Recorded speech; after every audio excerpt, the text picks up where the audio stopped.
Nakba was the mass displacement of Palestinians during the Arab-Israeli War. The war ended with a clear victory for Israel, both militarily and politically. You can say they were immigrants, but how did they win the war when the Arab countries had structured military forces? To understand the true cause, we need to go back to 1914. In World War I, the Ottoman Empire joined on the side of Germany and Austria-Hungary against Britain, France, and Russia. Many of the Jewish immigrants in Palestine had citizenship from the Ottoman Empire's enemy allies. The Ottomans worried that Jewish settlers might cooperate with Britain if it invaded Palestine. In December 1914, the Ottomans ordered the expulsion of Jews from Tel Aviv and Jaffa. The order expelled 10 to 15,000 Jews. Many went to nearby villages and thousands fled to Egypt. Egypt was under British control, which was fighting against the Ottoman Empire.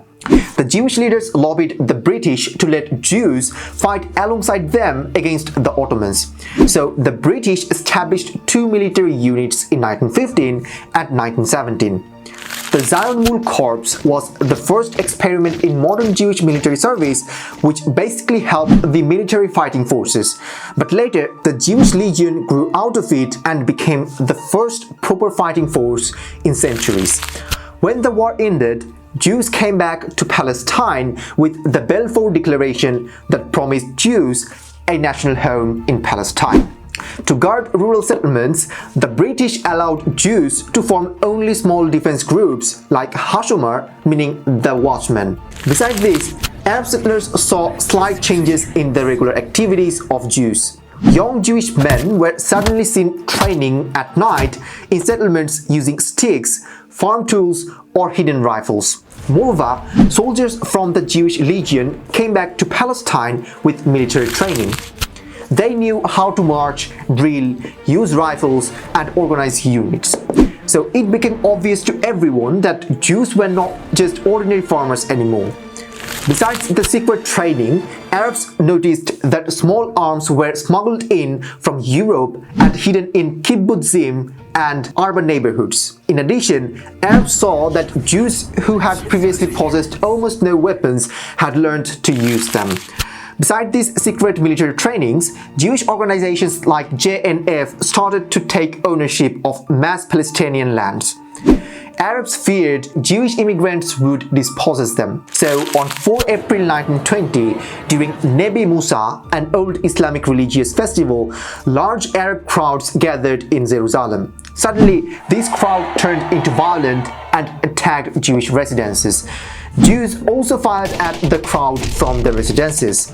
This conflict lasted several days, resulting in the deaths of 5 Jews and 4 Arabs. After the 1920 conflict, Jews secretly completed the formation of the Haganah. Haganah was a secret armed military force that was formed to protect Jews. Haganah played a role in different conflicts like Jaffa riots. To the British authorities, the Haganah was illegal because the Mandate government allowed only its own police and military forces. However, the British tolerated the Haganah because it helped them during the Arab Revolt. During the Arab Revolt, Arabs fought against both Jews and the British. Also, Haganah helped the British during World War II. Haganah used the war period to train its members and to develop its intelligence. Later, 2 more secret military organizations were formed who worked against both the Arabs and the British authority. During the Nakba War, Haganah, Irgun, and Lehi were all marched into the Israel Defense Force that unified Jewish military power.